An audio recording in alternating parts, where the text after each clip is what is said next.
संस्कृत भाषा शिक्षण में आप सबका हार्दिक स्वागत है।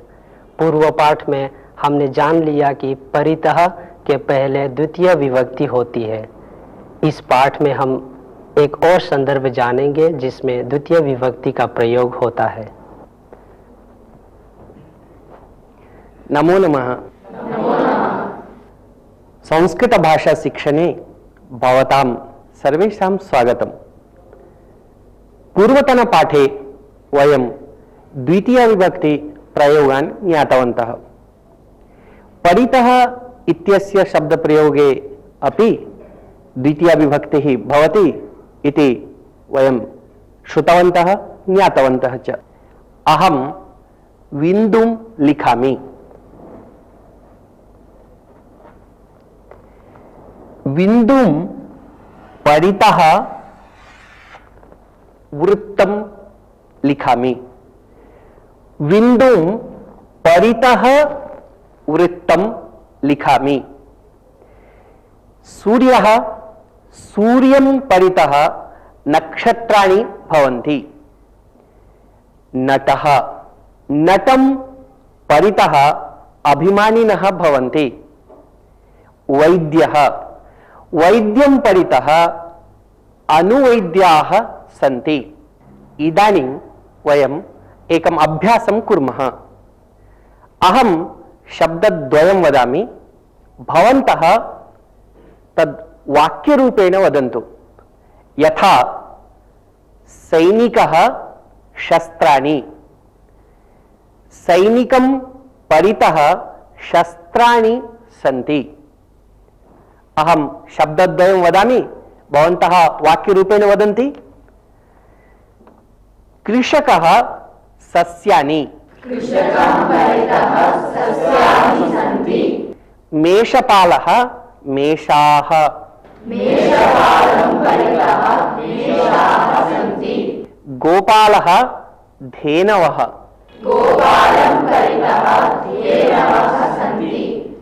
मित्रं सहायकाः। यानं जनाः। स्थालिका अन्नकणाः।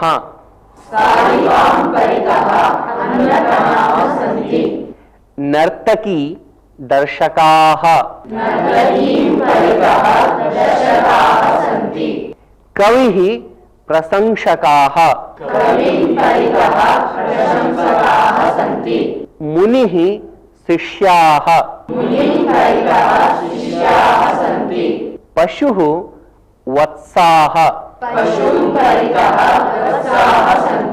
नेता चाटुकाराः। उत्तमम्। दाता याचकाः।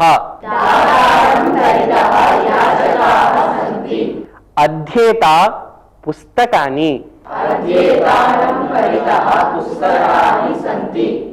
इदानीं चित्रसहाय्येन एकम् अभ्यासं कुर्मः।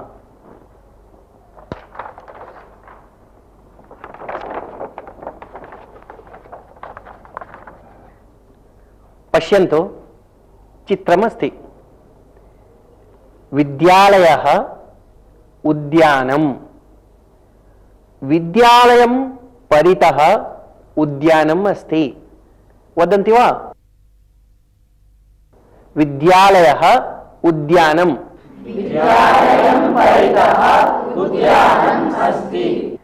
मन्दिरं जनाः। मधुरं पिपीलिकाः। ऋषिः शिष्याः। राजकुमारी सेविकाः।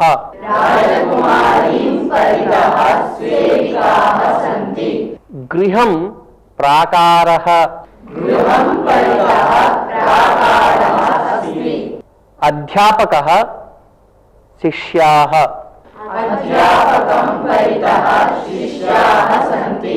भगिनी सख्यः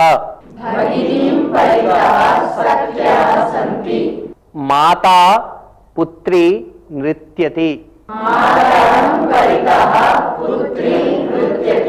मातरं परितः पुत्री नृत्यति पुनः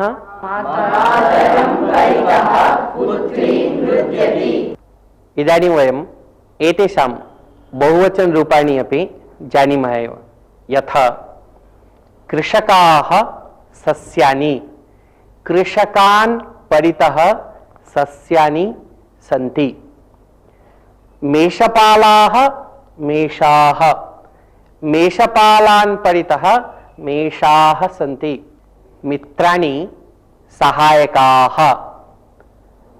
मित्राणि परितः सहायकाः सन्ति इदानीम् अहं शब्दद्वयं वदामि भवन्तः बहुवचन रूपाणि उक्त्वा वाक्यं वदन्तु यथा मित्राणि सहायकाः मित्राणि परितः सहायकाः सन्ति कवयः प्रशंसकाः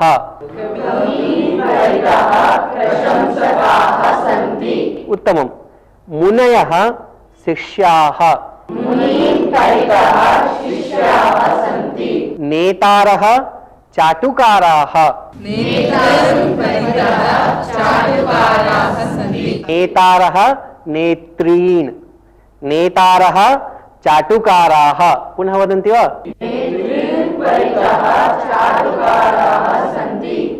इदानीम् अन्यप्रकारेण एकम् अभ्यासं कुर्मः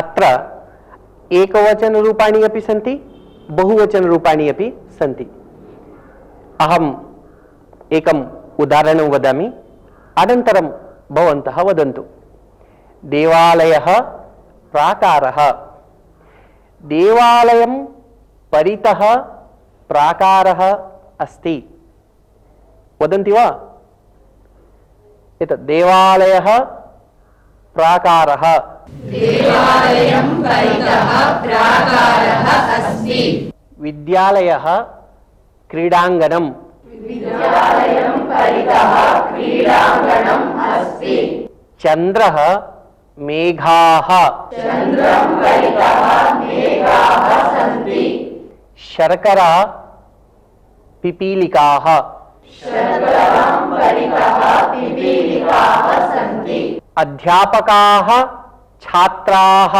अध्यापकान् परितः छात्राः सन्ति अध्यापकान् परितः छात्राः सन्ति पुनः एकवारं वदन्ति वा अध्यापकान् परितः छात्राः सन्ति अध्यापिकाः बालिकाः अध्यापिकाः परितः बालिकाः सन्ति दीपाः कीटाः दीपाः परितः कीटाः सन्ति पुष्पाणि भ्रमराः पुष्पाणि परितः भ्रमराः सन्ति इदानीं परितः शब्दम् उपयुज्य वाक्यानि वदामः स्वयं रचयन्ति आरम्भे भवान् वदति क्रीडाङ्गणं परितः सस्यानि सन्ति क्रीडाङ्गणं परितः सस्यानि सन्ति पुनः क्रीडाङ्गणं परितः सस्यानि सन्ति उत्तमं भवान्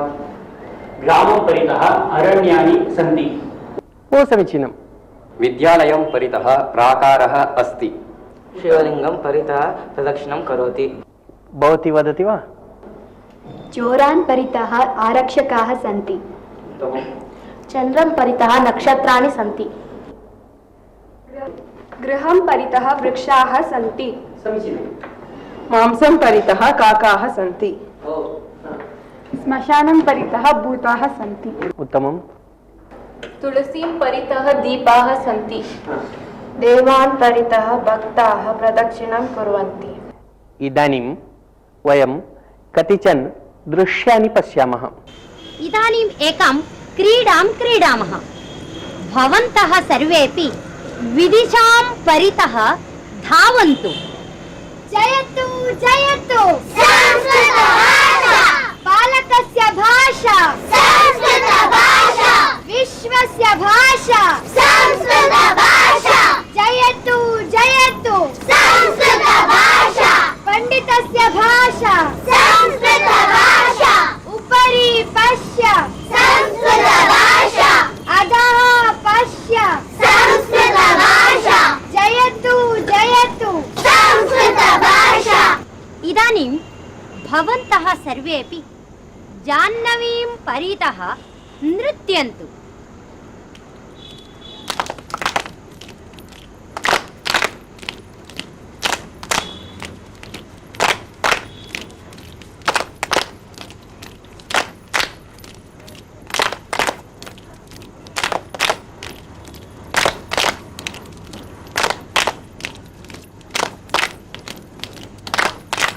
बालाः, शम्भुः तत्र अस्ति, शम्भुः पठन्नस्ति।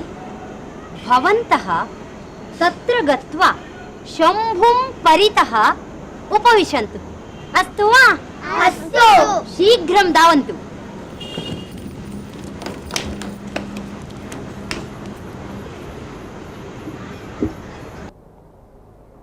अहं दृश्यमुद्दिश्य प्रश्नं करोमि, भवन्तः उत्तराणि वदन्ति। प्रश्नं करोमि वा? बालाः कां परितः धावन्ति?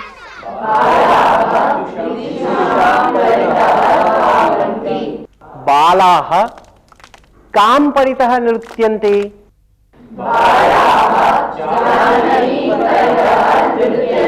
बालाः कं परितः उपविशन्ति?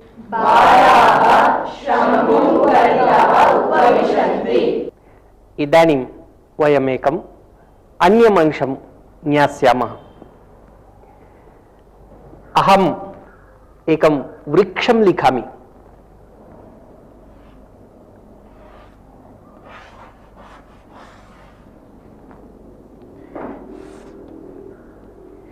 वृक्षः अस्ति। इदानीं रेखाः लिखामि।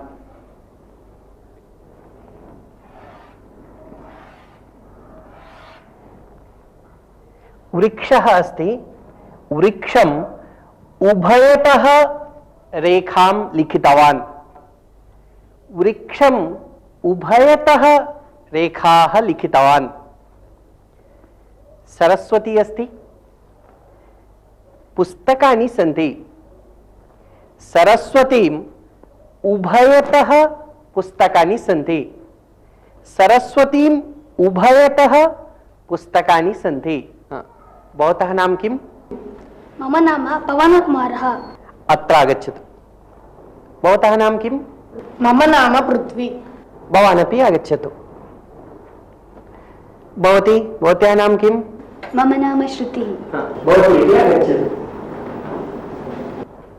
अत्र तिष्ठतु। श्रुतिः अस्ति।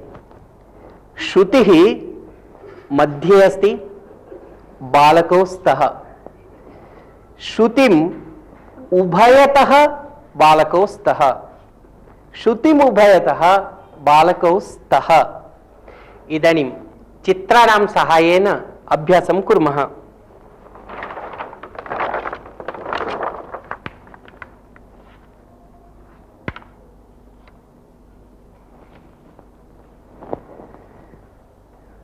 मार्गः अस्ति, दीपाः सन्ति। मार्गम् उभयतः दीपाः सन्ति। वदन्ति वा? मार्गः अस्ति, दीपाः सन्ति। उत्तमम्। माता अस्ति, पुत्राः सन्ति।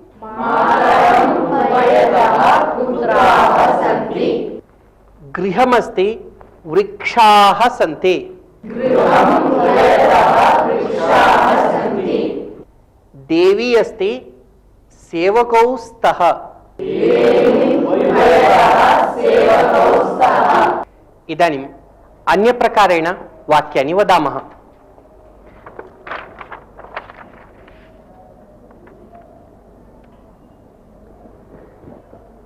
अत्र कल्पना करणीया। महाचोरः अस्ति, आरक्षकाः सन्ति। महाचोरः आरक्षकाः, महाचोरम् उभयतः आरक्षकाः सन्ति। अहं शब्दद्वयं वदामि, भवन्तः महाचोरम् उभयतः आरक्षकाः सन्ति एवं वदन्तु। महाचोरः आरक्षकाः,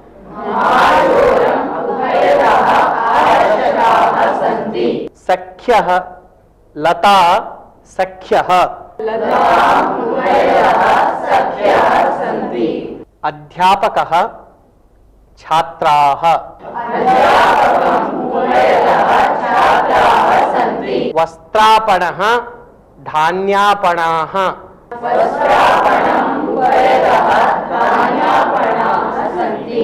द्वारं वृक्षाः, भवनम् आपणाः,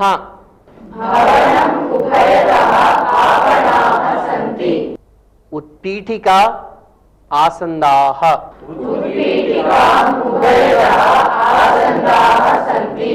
देवः भक्ताः, लक्ष्मीः गजाः, वृद्धः कर्मकराः, उभयता एक अव्यय है जिसका अर्थ है दोनों तरफ।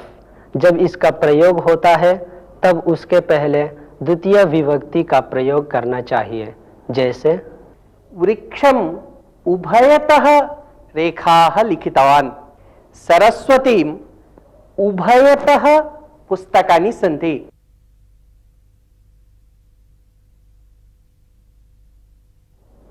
इदानीम् एकं सुभाषितं शृणुमः। अनेकशास्त्रं बहुवेदितव्यम्,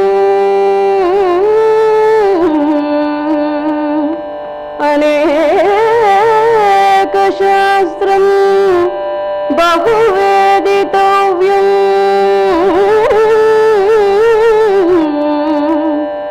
अल्पश्च कालो बहवश्च विघ्नाः,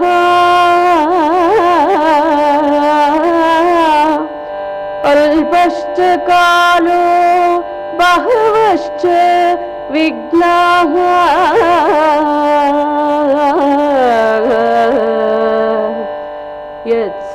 यत्सारभूतं तदुपासितव्यम्,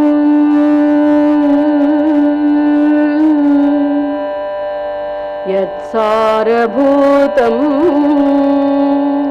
तदुपासितव्यम्, हंसो यथा क्षीरम् इवाम्बुमद्यात्,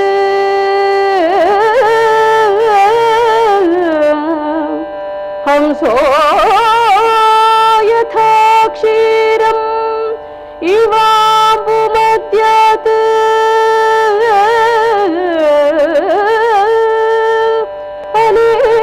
अनेकशास्त्रं बहुवेदितव्यम्, अल्पश्च कालो बहवश्च विघ्नाः,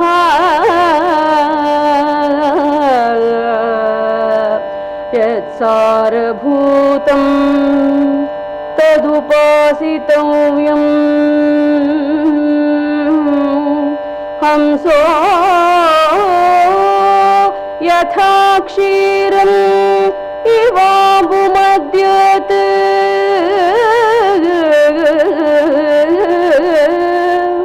हंसो यथा क्षीरम् इवाम्बुमद्यात्,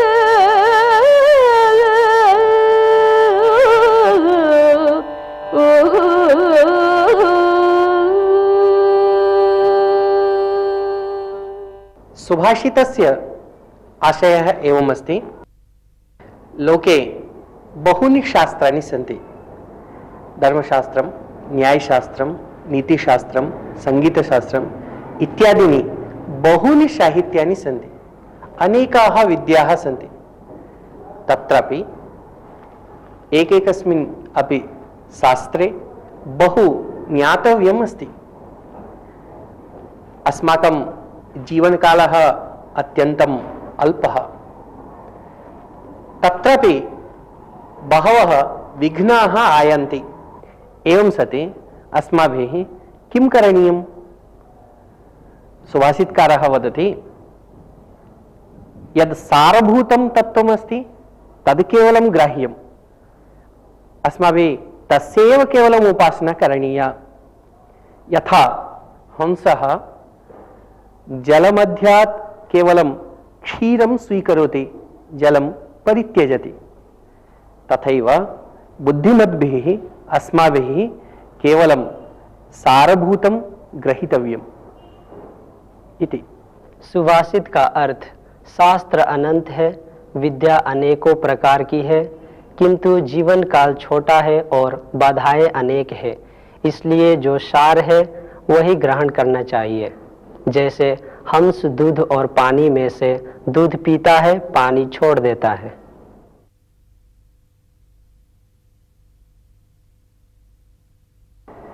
अहम् इदानीम् एकां कथां वदामि, भवन्तः सावधानेन शृण्वन्तु।